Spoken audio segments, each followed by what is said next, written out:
It's an endless stream of people here at Northlands as evacuees from Fort McMurray continue to pour in from surrounding communities. Welcome to a brand new episode of Go. I'm your host, Dani Giesbrecht, and we are on location today to learn about the different experiences that people have been going through since arriving in Edmonton.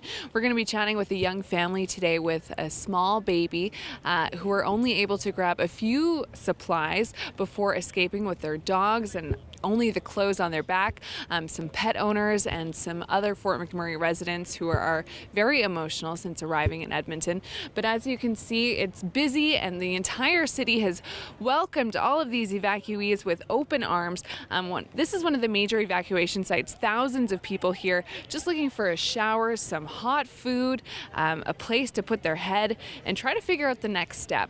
But local businesses, besides all the residents who have opened their hearts and their homes to evacuees, local businesses are stepping up. And up first, Shaw TV's Bianca Jade learns how a local restaurant is offering a hot meal to those in need. Thanks so much, Dana. So we're here right now downtown Edmonton at the Pint. I'm joined by one of their operating partners here. I'm joined by Al. Now, Al, you guys have really stepped forward. You're doing an incredible thing for the people of Fort McMurray. What did you decide to do as a business? Late Tuesday evening, we decided to give away free meals to people from Fort McMurray that are coming down. Obviously, there's a lot of them, and I'm sure they would like a little bit of normalcy in their days. So they can come down, let us know they're from Fort McMurray, and we give them a free meal. It's absolutely amazing. You know, we've been hearing so many stories about our community coming together. When you've been walking around the restaurant, have you experienced any of these people? What have they been telling you? What have the staff been saying? What's it been like so far? Well, it's been a crazy experience on both sides. We feel for all these people. We've heard a lot of horror stories. The good thing is everyone is okay, and a lot of long drives. You know, a lot of people telling us stories of having 4 kids piled in there, 11-hour drives, and they're just happy to come, be able to relax and have a moment of normalcy in this crazy time in their life. I can only imagine how thankful people are. People have been looking on Twitter and Facebook trying to see what organizations are coming together. Your name's one of the first names to come out of the gate saying, you know, we really want to help. Now so many other people are hopping on board. How fantastic is that, being part of the Edmonton business community and seeing that? Well, I think it's great. It always works that way. You know, one steps up, all the other ones do too. It was just a matter of, everyone kind of figuring out what they could do. And we feel honored to be part of Edmonton and everyone helping out with this. So that's not the only way that you guys are giving back and helping out. The Pint is such a central location. You have 2 locations in our city. What are you guys doing right now? You're collecting donations, and how are you doing that? Yes, Edmontonians can drop off their gently used clothing, new socks, new underwear. They're definitely in need of toiletry. They can drop it off at either Pint, and we will get it to emergency services. And even better, people can donate directly to Red Cross as well. So let's say I've just driven into town. I don't know Edmonton that well. Where are we now? So we're just off Jasper. Where are we? Jasper and 109th. And then we also have one just off of White Avenue on 81st and 104th. So come in, share your stories. It's one of those things, like he said, it's just they're trying to pass on that warmth for people at home. Back to you, Dana. Thanks for that, Bianca. Coming up next, with so many Fort McMurray residents displaced, Shaw TV's Jen McDonald learns how local hotels are stepping up. Thanks, Dana. We're down here at the Doubletree by Hilton, which is one of the many locations around the city, many hotels that are helping out and helping evacuees from Fort McMurray. We're here with Grant McCurdy, the general manager of the Doubletree. And Grant, if you can just tell us how you're helping out. Yeah, absolutely. Well, both the Doubletree and the Home 2 certainly are offering compassionate rates and trying to take care of these people under this difficult situation. We also, our ownership group, had the Quality in Fort McMurray, which is still standing, but obviously we had to evacuate about 50 of the employees there with their families. So it's really showing that compassion and helping them out in this time of need. And to a lot of these people from Fort McMurray, this is their home away from home when they're coming down here for shopping or entertainment or whatever. So we want to make sure they're well looked after. So you're helping out lots of your employees as well as just evacuees from Fort McMurray. Why is it important to help these people out, support them in this time of need? Well, obviously, humanitarian need for one is that we want to be compassionate and show them that we care, but also they're good clients of us in the future. And obviously, when Fort McMurray gets back and going, we want them back to come back to Edmonton and this being their entertainment and shopping capital. Perfect. And I know that not only are you guys housing evacuees, but also their pets. If you can just talk about that and why it's important to allow them to bring their pets. Both hotels are pet friendly at the start of it, but we've actually had to increase the number of floors that we have pet ready, just because there's so many of them. And as you can appreciate, when you're evacuating a house within sometimes 10 minutes, what are you going to take? You're going to take what's valuable to you, which in a lot of cases is the dogs. And you can see a lot of dogs here in the lobby this morning, just having a good time and talking to each other. You've probably had lots of people coming through here already. Have you heard any stories or people kind of what has been sort of the vibe or the energy that's kind of come through, and have you heard anything or feedback from people who are coming in? Absolutely. I think first of all they're in shock. A lot of them have lost homes. Some don't know yet whether their home is still standing or not. But the main thing is just how outwarming people have been in terms of helping them. Okay. And if you are looking for any other information on how you can find accommodations, you can visit the information below on your screen. I am now joined by Kevin and Stacey Lewington from Fort McMurray. And let's talk a little bit about your journey getting to Edmonton. How have the last couple days been for you? It's been surreal. Leaving Fort McMurray was the hardest thing we've ever had to do in these circumstances. Being at work the day the fire struck, it was something out of a movie. And you have photos. We're going to show those photos across the screen right now. Tell us what we're looking at and what you experienced. What we're looking at is the Centennial Trailer Park, the Super 8 and that going up in flames as I'm evacuating from my employment at Cal Tire, trying to get to the house and get to my wife to get any personal belongings that we could. Stacey, what were you able to grab as a family? We weren't able to grab anything, actually. I was dropping off a vehicle in Grassland for my employer, and half an hour before I got back to town, my husband called me and told me there was a 30-minute evacuation. So obviously I was trying to get back into town as fast as I can as the plume of smoke was coming up, and I'm driving into fire looking for my husband. And you were able to find each other and drive down together? We texted each other just before my phone died. I told him where I was at the gas station so we could get gas and get the hell out of there. Yeah. How overwhelming. Your phone is dying, you don't know where each other are, you're trying to get out, there's fire all around. What was going through your head? Honestly, I hate to use the word panic, but it was panic. It was organized panic, honestly. There was so much going on around me. People running for their lives from Beacon Hill, vehicles flying over the grassy knolls. Yeah. Again, it was a scene like an apocalypse. Out of a movie. Unfortunately, I don't know if there were lives lost, but there were people running from the Beacon Hill area that appeared to be actually on fire at that particular moment. Yeah. When the Shell station exploded, it was chaos. You're in the city now. Have you felt the support of Edmonton at this point? What have you experienced since getting into Edmonton? How are you feeling now that you're at least in one safe space? Everybody here has been amazing. Everything since we got into Edmonton is just everyone wants to help. And we're still in shock, but we feel comfortable here. We feel like we can now take a chance to breathe and figure out what we're going to do to rebuild our lives, because Fort McMurray was our home and we want to go back and rebuild it. It always will be. Yeah. Thank you so much for speaking with us, and thanks for taking the time, and all the best. Stay tuned, more coming up after the break.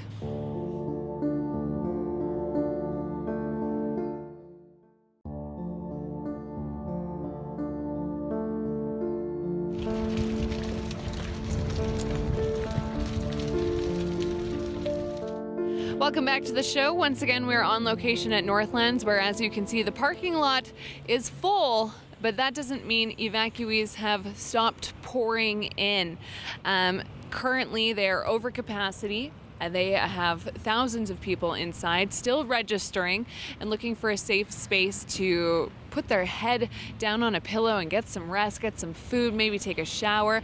Coming up in the show, we're going to be speaking with a very young family who only were able to grab a few items for their baby, their 2 dogs, and hit the road. They don't even have family in Edmonton. We're going to be chatting with them. A very emotional interview coming up in the show. But first, Shawn TV's Jordan Hertner, our very own, like so many other Edmontonians, have opened up her own home to evacuees, and we're going to hear who's staying with her and what they've been going through. Thanks, Dana. All right, so joining me now I have Dylan Elias, and this is one of my friends. We're actually in my home right now. We've housed you and some other friends here. We have a cat. I want to know what it was like for you when you knew that you had to actually get out. Well, it was pretty intense. A lot of the city got evacuated before my area, but we saw the smoke and we kind of foresaw that circumstance coming, and it really makes you take into consideration what's important. You kind of got to go to your house, get what's important, and leave. So what happened? Where were you when you were told that you have to actually evacuate and get out? And then from there, what occurred? I was driving down from Timberley, and we were bumper to bumper traffic, and my car stopped working because I had just got the oil changed. So I had to pull over on 63. There was blazing flames to the right, so the whole area was being taken down in the forest. And then So you just had to ditch the car? Ditched the car, we got out and we ran to my house, hopped the back deck and got my cat and my cousin, and luckily there was a car available, so we hopped in. No gas, no AC. I think it was plus 33 at this time, around 2 o'clock. And we went to the gas stations. They were all closed down.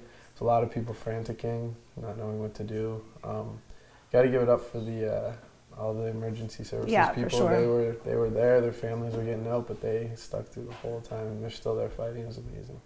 All right, we've seen some terrifying video. I mean, it's circulating the internet like mad, and I can't believe you actually witnessed that firsthand. How are you doing now with the unknown? Because it's apparently currently still happening.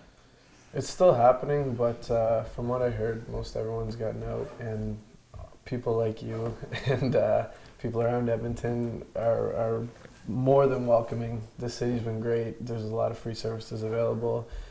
Gyms to eyeglasses to food, like the whole province has come together. And I think knowing that most people are out, I had a couple friends in Anzac who got evacuated yesterday, so it was a bit scary for a bit, but now that we're getting the word that everyone's safe and there's been no casualties, that's the most important thing. I kind of want to shift my focus because I lived in Fort McMurray for 3 years, actually not too long ago, and I made that place my home. It's one of the most welcoming communities I have ever lived in, and obviously you living there, you know. So you worked there and you made that your home. Let's talk about the community itself and just the people that Fort McMurray houses. It's a great community, and that's one of the most devastating things right now is where are we going to be left after that, but everyone's helping each other out. It's been huge. I have made a home there. I've worked there. I have a separate company there. We're actually running a big camp next weekend for the kids, but looks like that's going to take a little different turn. But everyone's coming together, and I think the important thing is there is a strong sense of community, so at the end of the day, I know we'll be able to come back from this and rebuild whatever was lost.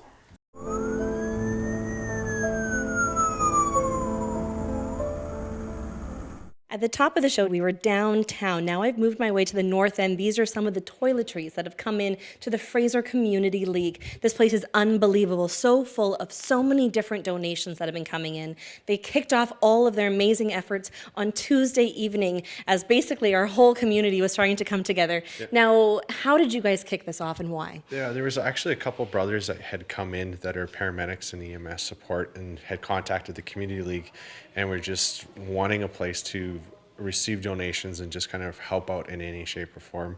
So of course we opened our doors, and we've, as you see, we got all this great stuff, not only from the residents of the Fraser, South Clareview Community Leagues, but most of the stuff has actually come from the town of Vermilion. So it's been amazing to see the support right throughout the province, for sure.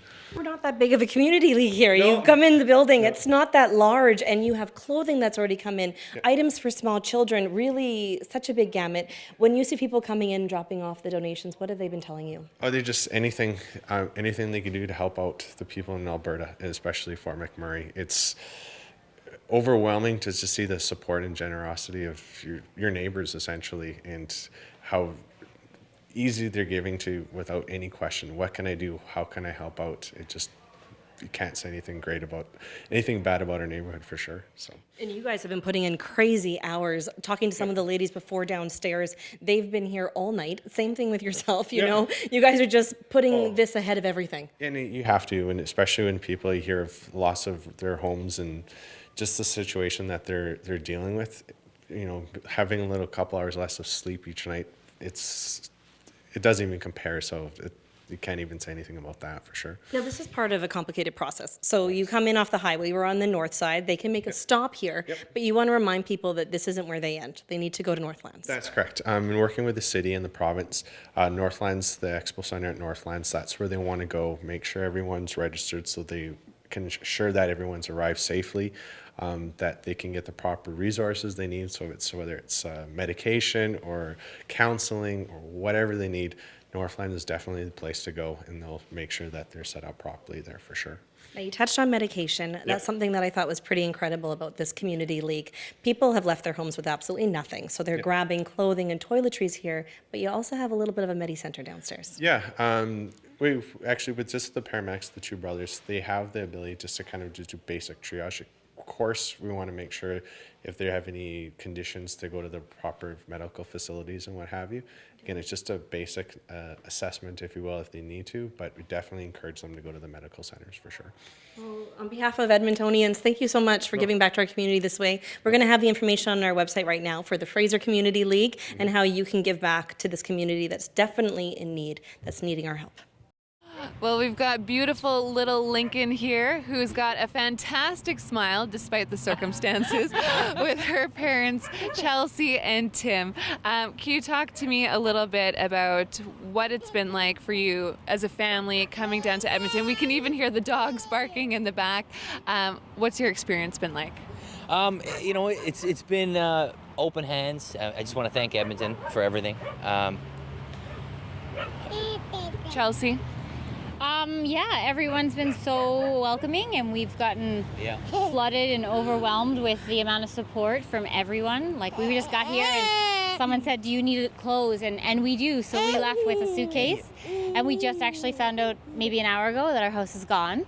So we're not going back to anything, and those are all things, so we're just grateful for what we've got, our dogs and our baby, but it's still very surreal to think that everything we own is in that truck. So, but you know what? It's the silver lining, and Fort McMurray will come back very strong, and we just have to, you know, pray that no one gets hurt. There's still people up there, and there's people worse off than us that don't have their family, that aren't together, and we are, so we're just pretending we're taking her swimming into the water park and having a little vacay and going from there. What were you able to grab before you left? Just the baby stuff. I mean, the dogs and the baby, and that's, you know, and my wife, and that's all that matters. And I got a pair of shorts and a shirt, so we got to go do some shopping, I think, and try and get geared up, How has it hit you? You just found out that your home is no longer standing. It hasn't. How did you find that out? Friends of ours are on the ground. Firefighters are friends of friends. There's videos being posted. Our house is gone. It looks like a war zone. So how is she handling it? Because she's got a big smile. It's vacation. It's a happy, exciting vacation that she probably won't remember, but it's a pretty exciting, positive experience for her in the sense that she's meeting lots of people and lots of support around here. So. Hey, Lincoln. And do you have family in the city in Edmonton? No, we don't. We're just thankful for the hotels and places that have been offering discounts and accommodations and the work sites. You know, when we were first evacuated, my work, Clean Harbors, took in hundreds of people, open doors. I work there, but I'm on maternity, and as soon as I got there, my boss had a room booked for all of us, our dogs, everyone. It was overwhelming with the support from the oil sites was out of this world. And what are you most in need of right now? Like baby clothes for us. We don't have we don't have anything, so everything, basically. Yeah. Well, guys, thank you so much for speaking with us, and I know everything's going to work out because you have this beautiful little angel with that incredible smile. Thank you again. Thanks very much. Stay tuned, more coming up after the break.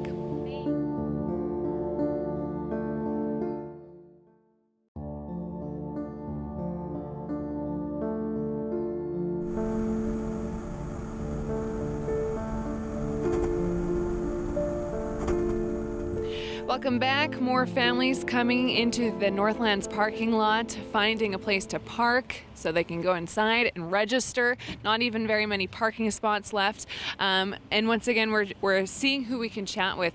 We're speaking with a young family before the break, Chelsea and Tim, with their baby Lincoln, who has really no idea what's going on. The gorgeous smile on her face, so bright, even though her parents are so emotional and they're going through so much right now. It's incredible to see that baby smile. Coming up in the show, we're going to be speaking with another woman who escaped to Fort McMurray with her pet, and she has some good news to share with you. But coming up first, before that, Shaw TV's Deckroxburgh, who also escaped Fort McMurray, is talking with a friend and learning what it's been like since they've landed in Edmonton and have received care from people here in our own city. I apologize for the truck, but here's Shaw TV's Deckroxburgh. With fellow Fort McMurrayite Cub Carson. And Cub, how's it been since you've been in Edmonton? Well, we were in full evacuation mode, and my family and most of my friends are safe, the ones I can get in contact with. So we're up at the wife's parents' place. Baby's safe, I'm safe, everyone in my family knows we're safe. I have a few friends I'm concerned about, but so far, hey, everybody got out from what I hear, and that's amazing. So since the evacuation, sort of kicking back and just reflecting and trying to figure out what we're going to do, both financially and whether we're going to go back as a family to Fort McMurray. Yeah, we just don't know that yet. I still don't know that. There's a lot of friends I have that are up there now and have been down here since, and they don't know that either. Is there any advice you can give to people that just don't know what to do to take the next step? Yeah, well, the problem with the devil fire is that it not only burns your properties and your investments, but our family was invested in hope and invested in money and in our future and our finances. We invested in there heavily, and the devil fire has burnt it to the ground. So the first thing I did this morning is I phoned my bank and just said, is there any way you can help with my mortgage? I don't know if I'm paying a mortgage on the charred remains of my future and my family's future. So we called them, and then there's some deferral payments. We're with CIBC. I'm sure all are the same. They've offered us some breaks on interest on our credit cards that we're going to have to load up, as everybody is. So that was the first thing I did, was called the bank and just said, you took a mortgage payment out yesterday. I'm not really sure I have a home. What can you do about that? They'll defer that, which was great. Second thing was I phoned home insurance, got right through. Peace Hills was fantastic. They've got me set up, and they will write you a check, or at least Peace Hills did. They said, yeah, they open up your claim. The first thing you need to do is get your claim open, and then they'll write you a check, and you'll be able to save all your receipts from everything you buy to survive. Basically, I said to them, look, my family and I are naked in the woods right now, and we need help. And they said, we have a check for you in 24 to 48 hours, and go buy whatever you want, keep the receipts, clothe, feed, house your family, whatever you need to do. And you're not the only family that needs help. There's lots of family. I know you just have basically the clothes on your back, and one of my coworkers had the exact same situation. It's a very harrowing tale, and you have to just take a step back, take a breath, and just look at the situation, assess it, and do what's best for your family. Well, this is Rascal, and I am joined by his owner, Patty Foreman. And Patty, you've had a harrowing experience getting to Edmonton. You also took a lot of video the last couple days showing your experiences, which we're going to look at as well. But first off, can you talk about what it's been like since you've arrived in Edmonton, just with the clothes on your back? That's all I have is actually the clothes on my back, and I have Rascal. And that's, at the end of the day, all that matters. The people of Edmonton have been phenomenal. They've opened up their doors. They've done absolutely everything they can. Hotels that weren't pet friendly are now. So Rascal got in the doors then. He has. He's got in the doors. I think he's, he gets spoiled a little bit more than we do. Have you been inside here at Northlands? I went in to register, so there is a friend in there holding the ticket or holding the number for me to register, but I didn't want to leave him alone in a vehicle. Yeah, fair enough. When you first saw the fires, where were you and what was going through your mind? The fires had actually started a couple days prior to that, so it was on the entrance to town is where the main fire started. So the announcements that were being made were to keep the public calm. It wasn't to, instill any panic. They did a great job of that. But the fires just took off so quickly. So I did have a video that I shot at the Saw Ridge Inn, and you could see there was sunny skies, and then all of a sudden it went to an apocalyptic black. And that's the word that I've been using because there's nothing else. You can't understand what it's like until you've been through it. The video we're looking at now is these giant plumes of smoke and fire, and you're driving right alongside this. How were your emotions? It's so hard to describe. I'm usually, any of my friends would tell you that I'm the one who doesn't shut up. I'm at a loss for words. So this is surreal. It hasn't sunk in. I melted down a little bit this morning. But I virtually have nothing. The night that the mandatory evacuation hit Timberley, I live in Thickwood, and I couldn't get back home. I have nothing. I have my friend's vehicle, and Rascal and I slept in the staging lanes at Synovus Energy down the highway that first night because you do what you have to do. And you said you have some emergency funds that you were able to learn about waiting for you here at Northlands. Can you tell us about that? My landlady is amazing, and she called me and told me with our tenants package and most homeowners packages that there's a clause on there. It's a mass evacuation clause. So I called and filed a claim yesterday, and even though I was okay, there's probably some people that aren't, but they called me this morning and there's emergency funds waiting for me here right now, so we're going to be okay. Well, Patty, thank you so much for speaking with us, and all the best. Before we go, here is your On The Go calendar. Hello, and my name is Suraj Kumar, and welcome to the Community Calendar on Shaw TV. Friday, May 6th at 7 p.m., we have the Spiro Gala, being held at the ATB Financial Arts Barn. It's a fundraiser concert and silent auction evening to help support ACT Alberta in their fight to end human trafficking.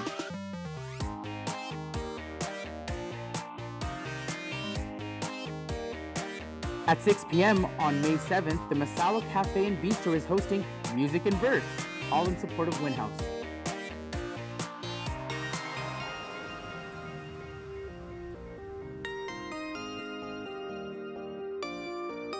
May 8th is the Mama and Mimosas Mother's Day Brunch, so why not spoil your mom?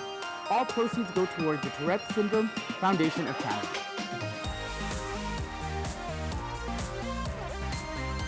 And for all volunteering opportunities, please see the information at the bottom of your screen.